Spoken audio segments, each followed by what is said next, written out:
Perderla González. El tiro de tres de Yorgos Monama.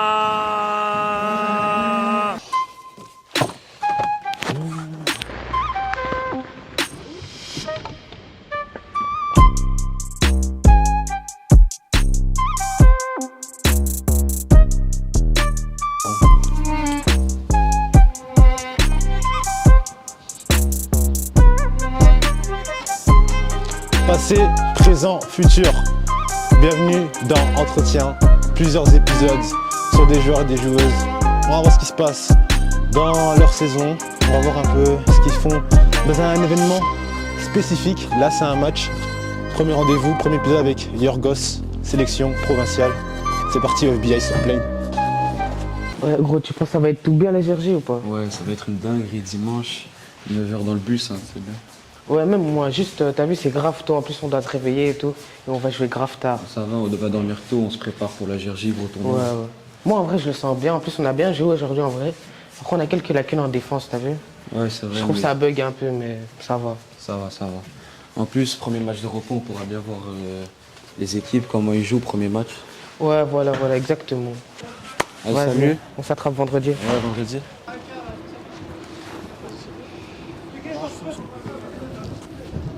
Yorgos, t'as pris du temps un peu dans les vestiaires, hein? Ouais, bah, on a parlé un peu avec l'équipe et tout. Ouais, mets-toi bien un peu, enlève un peu ton sac, tu mets bien ton sac, on va un petit peu parler, hein. C'est parti pour un petit talk un peu là, tranquillement. Mais j'ai envie de savoir, pour moi, pour un peu les autres, c'est qui Yorgos? Yorgos, je crois, en tout premier, c'est un jeune garçon. Un jeune garçon qui grandit jour pour jour et qui est très ambitieux dans tout ce qu'il fait, qui va aller le plus haut où que ce soit vraiment et qui veut rendre faire soi-même d'abord et ses parents et les personnes que lui-même aime. T'es comment un peu avec les autres, tes camarades de classe, à l'école, tes coéquipiers, t'es comment un peu avec eux? En classe, sincèrement, je suis plutôt une personne calme, Ouais, plutôt discrète on va dire. discret. Après j'ai quelques amis avec qui je suis un peu plus libre, un peu plus à l'aise. Mais en classe je suis plutôt discret et je travaille comme un élève. Ouais.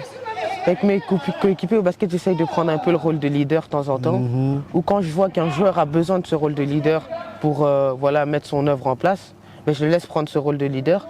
Et moi, je l'aide à lui être un meilleur leader et à moi être un meilleur joueur sur le terrain, quoi. Voilà Yorgos, là, tu pratiques le basket, t'as 13 ans. Il y a plusieurs sports, il y a du foot, il y a du tennis. Pourquoi t'as fait le basket? Moi, tout premièrement, le basket c'est venu après. D'abord, j'étais un grand fan de foot. Et puis, je crois que tu connais le joueur NBA Giannis Antetokounmpo. Ouais, c'est clair. Quand il a commencé à faire du bruit en NBA, moi, comme je suis grec, ma maman me lisait les infos. Elle me disait, oui, t'as vu ce métis grec là, il fait beaucoup de bruit en NBA et tout ça. Et donc, ça m'a vraiment inspiré. Et à chaque fois que je rentrais de l'école, je tapais Giannis Antetokounmpo highlight, je regardais. Et quand j'étais petit, j'étais vraiment tombé amoureux de ce joueur, vraiment. Parce que c'était une grande inspiration, surtout sur son parcours. C'est clair. Parce qu'il a commencé tout en bas et il a fini au sommet. Et donc voilà, c'est ça qui m'a vraiment donné envie. Et quand ma mère m'a demandé de choisir entre le basket et le foot, cette envie de faire comme lui est venue. Et donc j'ai choisi le basket. Et si je te dis un peu mettre la famille à l'abri, tu comprends un peu? Oui, je comprends. Après, lui était dans une situation très critique quand même. Moi, mes parents, ils ont travaillé et ils travaillent toujours pour me mettre dans les meilleures conditions dans ma vie. Donc, bien sûr, si en faisant ce que j'aime, j'aide mes parents, c'est la meilleure chose qui soit possible pour moi et pour mes parents. Si dans mon travail, je peux aider énormément mes parents, c'est super. Et c'est ce que je veux faire, sincèrement, les aider aussi, parce qu'ils ont tout fait pour moi et ils sont encore en train de faire pour moi. Donc voilà. Yorgos, 1m83. Meneur de jeu, tu peux jouer aussi ailier, tu sais shooter, tu sais driver, tu sais te démarquer, t'es un leader. J'ai envie de dire un peu, avec la saison que tu as fait à UC l'Europe la saison dernière, avec ce que tu accomplis actuellement, tu es un joueur ordinaire qui sait te démarquer par rapport aux autres joueurs de ta catégorie, 14, c'est assez impressionnant. Est-ce que tu es conscient que tu es un joueur qui arrive vraiment à te démarquer, qui arrive aussi à attirer l'attention des recruteurs, des agents, qui peuvent un peu te dire « Ah oui, ce joueur est pas mal, il est différent ». Est-ce que tu es conscient que tu as un profil assez particulier et tu es un joueur ordinaire par rapport aux joueurs de la catégorie ici en Belgique? Je le ressens. je ressens par les propositions, tout ça, par même les personnes qui me donnent des compliments et qui me le disent. Après, je sais que j'ai plusieurs lacunes aussi et que je ne dois pas me dire seulement que voilà, je me démarque des joueurs en Belgique et donc voilà, ça me donne un point fort. J'essaie de viser plus haut et de devenir toujours plus fort et de compléter mes lacunes et donc de ne plus avoir de problèmes, imaginons sur la nonchalance ou sur la défense. Et tout, j'ai pas tout non plus, tu vois. Et donc j'essaye d'y travailler. Mais après tout, je crois que tous les jours, je grandis et je fais un grand travail sur moi-même et même sur mon basket. Clair. Et donc voilà, si je suis là, c'est parce qu'on a travaillé avec tous les coachs que j'ai eus à chaque fois, partout. Et donc je crois que c'est ça qui m'a ramené où je suis maintenant. Ok. On va parler de la mini Copa. Voilà, 13 ans, t'es là. On voit une photo, Yorgos, en mini Copa. Tout le monde est sous le choc. Buzz. J'ai envie de dire, comment tu as pu gérer en fait ce transfert Belgique-Woluwe, Espagne, Valence, mini Copa, jouer contre le Real, jouer face à Barcelone. Comment tu as pu gérer en fait cette adaptation? Comment tu t'es adapté? Tu te retrouves là-bas dans un pays avec une langue différente, tu te retrouves un peu avec un basket différent, un niveau différent, où l'exigence est d'autant plus élevée. Parce que j'imagine que voilà, personnellement, je me dirais pour un petit de 13 ans, c'est pas facile de gérer ça psychologiquement, émotionnellement. Comment tu as géré cette pression de te retrouver directement avec des joueurs qui ont un niveau différent, même plus élevé, comme ça en mini Copa? Ouais. Ben, je crois que de ce moment déjà, là, j'en avais déjà rêvé. Et ça a été déjà un petit rêve accompli. Ouais.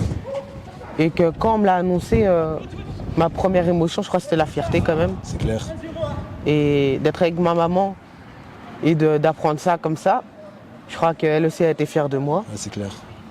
Et j'ai travaillé j'ai tout donné pendant ces tests-là quand ils m'ont appelé. J'ai tout donné pour me démarquer de mes deux rivales. Et donc voilà, je crois que le taf a été fait jusque-là. Mais quand j'ai commencé à jouer les matchs, là j'ai compris que c'était vraiment un autre niveau. C'est clair. Et qu'il y avait beaucoup de joueurs qui étaient bien plus forts et au-dessus du lot et qui se démarquaient. Et donc c'est ça que je disais, que je ne dois pas seulement me contenter de me démarquer, mais de devenir moi-même plus fort et moi-même démarquer des joueurs encore plus forts que des joueurs de Belgique. Et voilà, en plus cette mini Copa, tu fais pas rien, hein, t'es là. Je dis un match 16 points contre Zaragoza. Donc voilà, t'es là, tu te démarques, tu joues face à Daboné, le gars qui met des 8000 en match là, incroyable. Mais c'est pas mal ce que tu as fait en mini Copa. Comment tu t'évalues un peu cette mini Copa? Je crois que pour une première fois c'était vraiment pas mal. Surtout en défense, là où j'ai vraiment tout donné. Ouais. En attaque après, il y a des moments où ça a été beaucoup plus difficile. Mais il y a des moments là où je me suis démarqué, comme tu as dit, sur les 16 points contre Zaragoza. Incroyable. Contre les 10 points contre Gérone. Gérone aussi. Même si, quand je parle comme ça, c'est pas beaucoup pour ce que je fais en Belgique. C'est déjà beaucoup. Quand tu vois le niveau et les défenseurs qui sont là-bas. C'est déjà quelque chose d'incroyable. Et la moyenne de chaque joueur dans l'équipe, c'est vraiment pas mal. Et voilà. Tu joues actuellement au Woluwe. C'est déjà incroyable ce que vous faites. Tu as gagné la Coupe AEBB. Voilà, le basket belge t'a beaucoup donné, t'as beaucoup appris. Avec des coachs qui t'ont marqué. Ouais. Tu l'as dit tout le temps, Sarah Derdar, c'est une coach qui t'a toujours marqué. Coach Mugo, il est là. Coach Lio, pas mal de joueurs. Maintenant, j'ai une petite question pour toi. Ilan David, Arnaud Nembo, Hodge et tous les autres joueurs qui sont partis un peu à l'étranger. Ils étaient ici aussi en Belgique. Tu les as tous vus partir, tu les as vus. Est-ce que tu sens que, voilà, à un moment donné, il faut quitter la Belgique, que ce soit à la période de 12-14 ans, après le CE1D comme ça, ou même après 16-18 ans, après ta réto 6e, pour avoir le plus de chance de réussir? C'est quoi ton avis par rapport à ça et les joueurs qui sont déjà partis? Moi, vraiment, mon avis, c'est plutôt de partir tôt. Ouais. Parce qu'en fait, le problème, c'est que eux, comme ils s'entraînent vraiment beaucoup et dur, quand tu accroches à leur niveau, quand tu as 12-14 ans, si tu vas déjà là tôt, tu vas évoluer au même rythme qu'eux ou encore mieux. Parce que tu vas t'entraîner autant qu'eux ou même plus. Si tu restes ici, tu vas t'entraîner moins, pendant qu'eux ils vont s'entraîner plus, encore plus longtemps. Et jusqu'à tes 18 ans, ils seront entraînés 5 fois plus que toi. C'est ça que tu dis, parce que c'est un peu mon avis. Qu'est-ce qui différencie un joueur de 12 à 14 ans d'un joueur belge en Espagne? Pas grand-chose, j'imagine. Pas aller le physique, mais si vraiment tu as des skills très développés, ton IQ il est développé, tu peux combattre contre des joueurs espagnols vraiment de haut niveau. Mais après, plus tu montes, plus ils vont acquérir encore plus de capacités que toi en Belgique, sûrement ici tu ne pourras pas acquérir. Et que ça qui va créer une plus grande différence. Et plus tu grandis, plus la différence va grandir aussi. Et donc ça, après c'est un peu irréparable, je peux dire. Ok. Ouais, Yorgos, on va un peu terminer sur cette question-là. J'ai envie de savoir, c'est comment un peu cette fin de saison et c'est comment un peu pour la saison prochaine? Cette fin de saison elle est évoluée. Je crois qu'on a déjà fait un gros boulot avec Coach Ngo et tous mes coéquipiers. Et on va essayer, je crois, d'évoluer le plus en tant qu'équipe et personnellement. Mais surtout aller décrocher les titres. On va faire plusieurs tournois. On va essayer de décrocher le plus de titres. Et bien sûr, il y a le Final Four de Belgique. Cette fin de saison, il y a encore une JRJ ce dimanche. Une très grosse JRJ. Là, on va tout donner, je crois. Et qu'on s'est entraîné plusieurs mois pour ce moment-là. Donc je crois qu'on va tout donner. On va essayer de faire un 8 sur 8 encore cette année. Et voilà, je crois que pour moi, personnellement, mon but, c'est d'aller à l'étranger. Mais on va voir ce que le futur nous réserve. Ouais, c'est clair. En tout cas, moi, je vais tout donner pour atteindre mon but. Et tout donner pour terminer dans un bon club, quoi. Il y a des joueurs à qui tu penses là actuellement, là, à l'étranger là? Comme des Aaron, des Ilan David, qui m'ont appris beaucoup de choses. Surtout Ilan David avec qui j'ai pu m'entraîner tous les jours de la semaine, jouer tous les matchs avec lui. Et il m'a appris énormément de choses, parce qu'il me parlait beaucoup, c'est un vrai leader, il me parlait beaucoup, il me donnait beaucoup de conseils sur mon attitude, sur comment je dribble, comment je shot surtout. Et encore maintenant, il m'encourage. Donc voilà, grand merci à lui.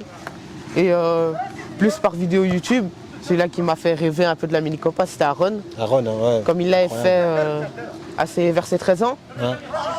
Je trouve vraiment que c'est magique. Et je regardais situation que toi, quoi. Ouais. Voilà, exactement. Et je regardais tout le temps les vidéos et je me disais que sûrement un jour, et si je continue à travailler, je pourrais être là. Et une partie de ce rêve a été réalisée. Donc je compte continuer à bosser, quoi. Ok, parfait. Bon, Yorgos, ok, basket, c'est bien, voilà, t'es un prospect, t'es bon, t'es terrible. Mais dans la vie, souvent, il faut avoir plusieurs talents. Dis-moi, à part le basket, quel talent t'as un peu? Moi, tout d'abord, j'ai commencé avec la musique. Ah, la musique, carrément? Ma mère qui m'a enseigné la musique, surtout, qui m'a mis dedans. Et puis, donc, je continue encore. Ouais. Je fais de la batterie depuis 7 ans. Ok, fais-nous un petit son, alors, fais-nous un petit son, chante-nous un petit truc, là. Chante-nous un petit truc, là, chante-nous un petit truc, là, chante-nous un petit truc, là. Non, pas aujourd'hui. Ah, aujourd'hui. Bon, allez, vas-y, Pierre. J'ai fait beaucoup, j'ai fait 7 années de batterie. Ouais, c'est ma 7e année. Okay. Et j'ai fait 50 pianos. 50 pianos. Et je crois que ça m'a aidé vraiment, même dans mon rythme en moi. Ça m'a vraiment aidé. Et voilà, ça m'a donné un autre côté que je connaissais pas. Enfin, maintenant je connais. Donc ça m'a donné un autre côté, une autre connaissance. Après ça, j'ai fait aussi beaucoup de foot. J'étais fan de foot quand j'étais petit. Moi je vois j'ai une balle de foot ici. Il y a le petit AK Athènes là. Bon, j'imagine t'es bon au foot. Montre-nous un peu un truc avec le foot là. Montre-nous un peu avec le foot là. Montre-nous un petit peu avec le foot là, la Grèce là.